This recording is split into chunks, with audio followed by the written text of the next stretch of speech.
It was a bright and sunny day in Los Angeles when Chris Hemsworth, after wrapping up a long day of filming, decided to spend a few quiet hours at one of his favorite spots, a cozy cafe tucked away in a quiet part of the city.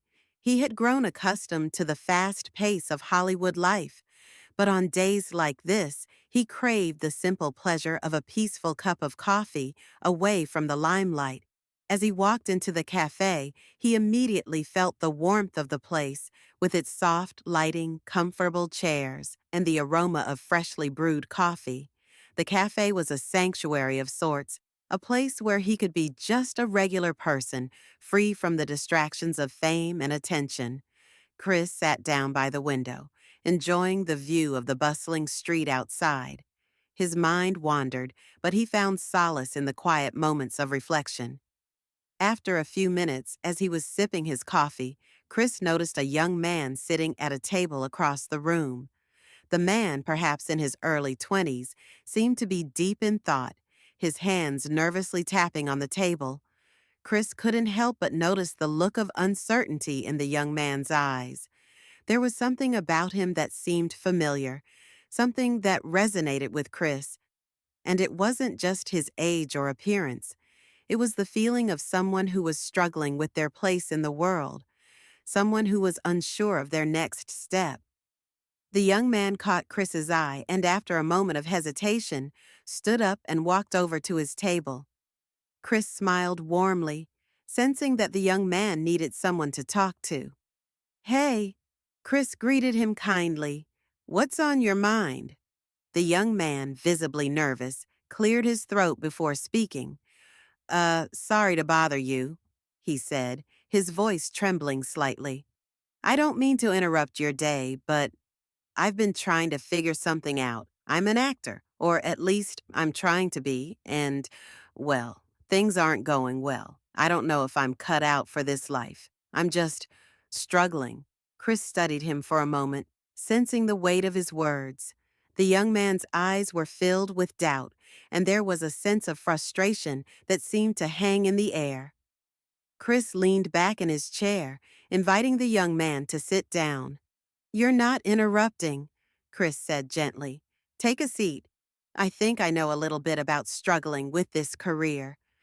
The young man sat down, still unsure, but feeling a slight sense of relief at the invitation. Chris could see the tension in his shoulders, the uncertainty in his gaze.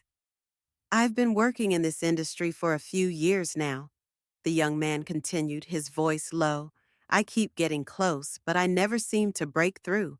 I feel like I'm just spinning my wheels, and I'm starting to doubt whether I'm good enough." Chris listened intently, nodding as the young man spoke. He could feel the pain and frustration in the words, the fear of failure that was all too familiar. "Let me tell you something," Chris said after a moment, his voice calm but firm. "When I first started out, I felt exactly the same way. There were times when I thought I wasn't cut out for this, when I didn't think I was ever going to get anywhere. But what I've learned is that the struggle, the uncertainty, it's part of the journey.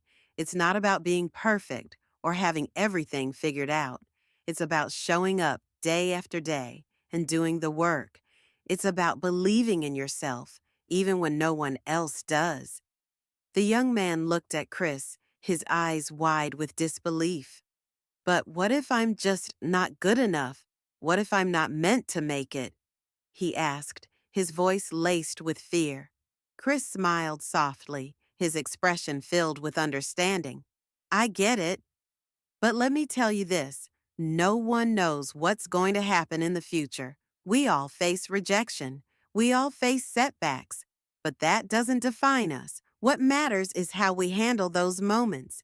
It's about resilience. It's about believing in the process, even when it's tough. You've got something special inside of you. I can see that. But you've got to trust it. Trust that your time will come." The young man sat back in his chair, processing Chris's words. For the first time in a long while, he felt a sense of hope, a flicker of belief that maybe, just maybe, things could turn around. "I never thought about it that way," he said quietly. Maybe I've been too focused on the negative. I've been so caught up in what I haven't achieved that I forgot to appreciate what I've learned along the way. Chris nodded, a knowing smile on his face. That's the spirit, he said. Sometimes we get so caught up in the end goal that we forget to appreciate the journey, every failure, every setback. It's part of the process. And you're doing great. You're here. You're still fighting. And that's what matters. The young man's eyes brightened, a newfound determination beginning to take root. Thank you, he said, his voice stronger now. I really needed to hear that. I think I've been letting the fear of failing control me, but I'm going to try to focus on the things I can control, like staying positive and continuing to work hard. Chris smiled warmly, proud of the young man for embracing the advice. You've got it, he said. And remember, no matter where you end up, don't let the fear of failure stop you from chasing your dreams.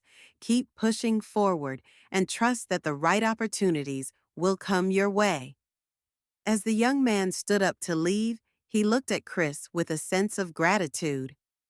Thank you again, Mr. Hemsworth, he said, his voice filled with appreciation.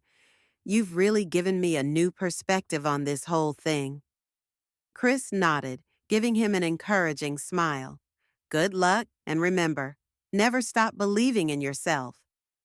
As the young man walked out of the cafe, Chris sat back, reflecting on the conversation. He had seen the power of a kind word, the impact of a few minutes of encouragement.